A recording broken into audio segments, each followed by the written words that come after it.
تو بھلے غلام ہے مگر کیونکہ تیرا آقا تو محمد عربی ہے، کیوں ڈرتا ہے؟ جا فلاں قبیلے کا سردار، اس کا نام یہ ہے، اور اس کی جو شہزادی ہے، اس کی جو صاحبزادی ہے، وہ اس وقت کے اندر فی الحال عرب کی تمام خوبصورت لڑکیوں میں سے ایک خوبصورت لڑکی ہے۔ تو جا اور اس فلاں قبیلے کے سردار کو میرا پیغام دے دے، اور جا کے کہہ دینا کہ حضور علیہ الصلوۃ والتسلیم نے مجھے بھیجا ہے کہ تیری بیٹی کی نکاح میرے ساتھ کرا۔ تڑپ کے کہہ دیجئے، ہاتھوں کو اٹھا کے بولیں اللہ اکبر۔ میٹھے اسلامی بھائیوں، تھوڑا سا آپ غور کیجئے، رنگ کا کالا ہے، موٹے موٹے اس کے ہونٹ ہیں، چہرہ اس کا کھلا ہوا ہے، کالا کلوٹا ہے، اللہ اکبر۔ اور وہ غلام جب اس قبیلے کے پنچ کے پاس گئے، پٹیل تھا پورے قبیلے کا، جب اس کے پاس گھر گئے تو اس نے دیکھا کہ حضور صلی اللہ علیہ وسلم کا قاصد آیا ہے۔ اس نے اپنے دروازے کو کھولا، عزت کے ساتھ میں اس کو بٹھایا۔ جب اڑوس پڑوس کو پتا چلا کہ حضور کا قاصد آیا ہے تو دوسرے لوگ بھی ملنے کے لیے آئے۔ ساری رات کچہری ہوئی، باتیں ہوئی، اس کی عزت کی گئی، کھانا کھلایا، مہمان نوازی کی۔ صبح کا وقت جب آیا وہ روانہ ہونے لگا تو اس پنچ نے کہا، قبیلے کے سردار نے کہا کہ آپ جا رہے ہو واپس، حضور علیہ السلام نے آپ کو میرے پاس میں بھیجا تھا، کیا پیغام لے کر کے آئے؟ وہ پیغام بھی سنا دو۔ اللہ اکبر۔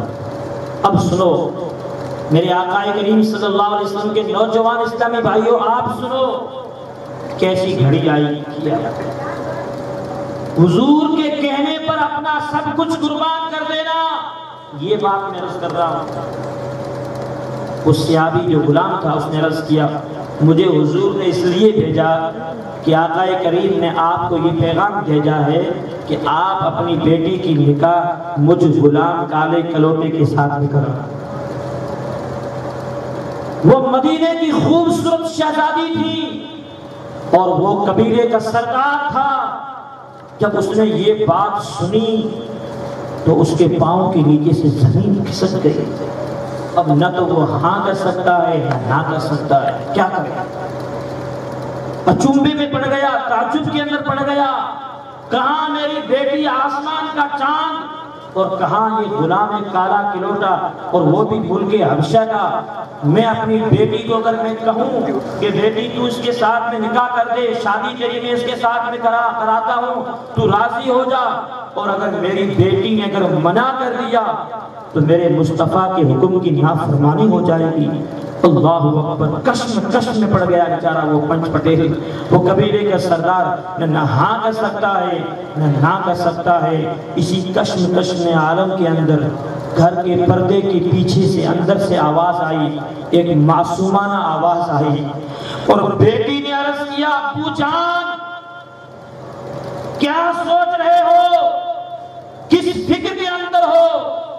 ابو جان یہ آنے والا قاصد میں سن رہی ہوں، دیکھ رہی ہوں، یہ ظاہر میں کالا ہے، کلوٹا ہے، غلام ہے۔ ابو جان یہ مت دیکھو یہ کہ اس کو بھیجا کس نے ہے۔ ابو جان آپ کشم پڑے ہوئے ہو، آپ تاخیر کیوں کرتے ہو؟ آپ کہہ دو نا، ہاں میں نے اپنی بیٹی کا نکاح تیرے ساتھ میں کرا دیا ہے۔ آج آپ میں سے اور میرے میں سے کوئی ایسا بندہ ہے کہ اگر کوئی کسی پیر صاحب اپنے کسی غلام کو جو رنگ کا کالا ہو، غربت کا مارا ہو، فقیر انسان ہو، پھکڑ انسان ہو، اس کو بھیج دے آپ کے گھر، سیٹھ صاحب کے گھر، سیٹھ صاحب اپنی خوبصورت لڑکی کا نکاح ہے اس کے ساتھ میں کرا دینا، ہم کہیں گے پیر صاحب آپ پیر صاحب ہیں، ٹھیک ہے اپنی حویلی میں رہے، ہم دوسرا پیر صاحب تلاش کر لیں گے۔ پیر صاحب تو بہت گھومتے رہتے ہیں، ہم اپنی بیٹی کو تمہارے کہنے پر اس پھکڑ کو توڑ ہی دیں گے، تم آؤ تو ٹھیک ہے، ورنہ پیر صاحب تو بہت ہے، دوسرے پیر صاحب ہم دیکھ لیں گے۔ اللہ اکبر۔ ہمارا ایمان تو یہ ہے، مگر قربان جائیں مصطفیٰ کے ان صحابہ پر۔ اللہ اکبر۔ وہ سوچ رہے تھے، وہ سمجھ رہے تھے، وہ بچی اپنے گھر کے اندر سے معصومانہ ابا حضور میں کتنی خوش نصیب ہوں کہ میرے مصطفیٰ نے اپنے غلام کے نکاح کے اندر مجھ کو قبول فرمایا۔ اللہ نوجوان اسلامی بھائیوں، آپ سوچو تو صحیح کہ اسلام جو ہم تک پہنچا ہے وہ ہم اس طریقے سے نہیں پہنچا ہے۔ ان صحابہ نے اپنا سب کچھ مصطفیٰ کے اشارے پر قربان کر دیا تھا، اس لیے وہ اسلام ان کی قربانیوں کی وجہ سے آج ہم تک یہاں پہنچا ہے۔ آج اگر مولانا صاحب قاری روشن الدین صاحب ہمارے شاندار خطیب بھی ہیں، شاندار نعت خواں بھی ہیں، علامہ صوبدار صاحب بیٹھے ہوئے ہیں، اور دیگر ہمارے سادات کرام علماء کرام اسٹیج کے اوپر سے چڑھ کر کے آپ کو کہتے ہیں کہ اے نوجوانوں، اپنی شادی میں آپ گیت گانے مت بجاؤ۔ کیوں؟ یہ ہم نہیں منع کر رہے ہیں، ہمارے باپ کی کتاب میں لکھا ہوا نہیں ہے۔ آپ کے نبی نے فرمایا، آپ کے مصطفیٰ نے فرمایا ہے، مدینے والے آقا نے فرمایا ہے کہ گیت گانے، ڈی جے، ڈانس، ڈھول دھماکے یہ میری شریعت میں حرام ہے۔ اے مسلمان نوجوان میرے عاشق، تو اپنی شادی کے موقع پر یا کسی اور موقع پر تو یہ کام مت کرنا۔ اور یہ فرمان کس کا ہے؟ بولیے، زور سے بولیے، کس کا؟ حضور کا، ہمارے پیارے نبی کا فرمان ہے۔ اب ہمارا نوجوان کیا کہتا ہے؟ مولانا صاحب بیچارے کہتے ہیں کہ ابھی مولانا صاحب یہ ناراض ہو کے چلے جائیں گے تو کیا فرق پڑے گا، دوسرا مولانا لے کے آئیں گے، وہ جائے گا تو کیا فرق پڑے گا، تیسرا مولانا لے کر کے آئیں گے، مگر ہم تو شادی میں ڈی جے ڈانس تو کریں گے صاحب، اس کے بغیر ہماری شادی کیسے ہو سکتی ہے؟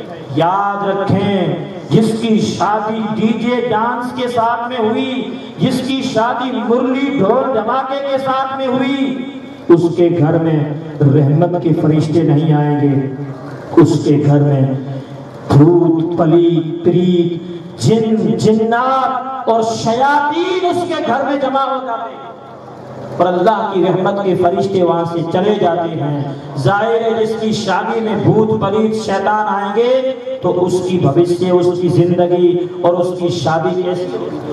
جس سے اللہ اور اس کا رسول ناراض ہو جائے۔ ارے جس کام کی وجہ سے میرے مصطفیٰ اگر آپ سے ناراض ہو گئے تو سمجھو آپ کی خوشی صرف چند منٹوں کی ہے، چند دنوں کی ہے، اس کے بعد میں پھر ہمیشہ ہمیشہ کے لیے آپ کو افسوس کا رونا پڑے گا۔ اس لیے آج ہمارے سلیم بھائی کے بچیوں کی شادی کے اس محفل پاک کے اسٹیج سے آپ یہ پیغام لے کر کے جائیں، جتنے بھی نوجوان گاؤں سے آئے ہیں سب پیغام لے کے جائیں۔ انشاءاللہ العزیز ہم ہمارے بچوں کی شادی کے موقع پر ڈھول دھماکے گیت گانے نہیں کریں گے۔ اللہ نے اگر آپ کو پیسہ دیا، دولت دی ہے تو کریں گے تو صرف اور صرف مصطفیٰ کی میلاد ہی، حضور کی میلاد سجائیں گے، رسول اللہ کی نعتیں پڑھیں گے۔ ابھی ہمارے بلبل راجستھان عالی جناب محمد شریف صاحب غازنوی کیا بلبل اور مد بھری آواز کے اندر آپ کو نعتیں سنا رہے تھے۔ میں پیچھے پیچھے یہ محسوس کر رہا تھا کہ بالوترا نہیں بلکہ مدینے میں گھوم رہا ہوں۔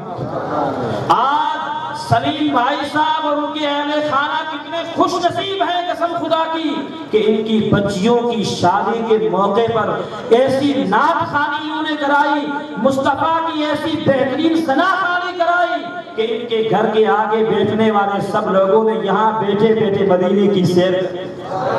اللہ اکبر، ہاتھوں کو اٹھا کے کہہ دیجئے سبحان اللہ۔ اللہ تبارک و تعالی ہمیں اور آپ تمام اسلامی بھائیوں کو حضور صلی اللہ علیہ وسلم کے کہنے پر زندگی گزارنے کی توفیق عطا فرمائے۔ جیسے حضور نے ہمیں زندگی بسر کرنے کا ہمیں طریقہ دیا ہے، اللہ تبارک و تعالیٰ اس طریقے پر ہمیں چل کر کے اپنی زندگی گزارنے کی توفیق عطا فرمائے۔ بیان تو میرے پاس میں اور بھی کافی ہے، بہت ساری باتیں ہیں۔ میں عرض یہ کرنا چاہتا ہوں، دہیج پر آپ اس کی پردرشنی جو کرتے ہیں یہ مت کریں۔ اپنی بیٹی کو آپ اپنا پورا خزانہ دے دو، اپنی ساری جائیداد اس کے نام لکھا دو، کوئی منع نہیں ہے، مگر وہ انڈر گراؤنڈ دے، ایسے نہیں کہ کسی کو پتہ ہی نہیں چلے۔ یہ آپ کی بیٹی کی عزت ہے، نہ کہ کسی کو دکھا کے دینا، یہ عزت نہیں ہے۔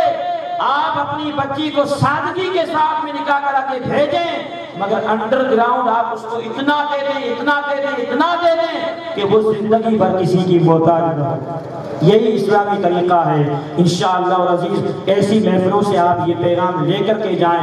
اللہ تبارک و تعالی مجھے اور آپ تمام اسلامی بھائیوں کو ان نیک باتوں پر عمل کرنے کی توفیق عطا فرمائے، اور ہم تمام اسلامی بھائیوں کو سنت مصطفیٰ پر عمل کرنے کی توفیق عطا فرمائے۔ میں نے جو کچھ بیان کیا اس میں غلطی خامی ہو، اللہ تبارک و تعالی دامن عفو کے اندر معاف فرمائے، اور ہم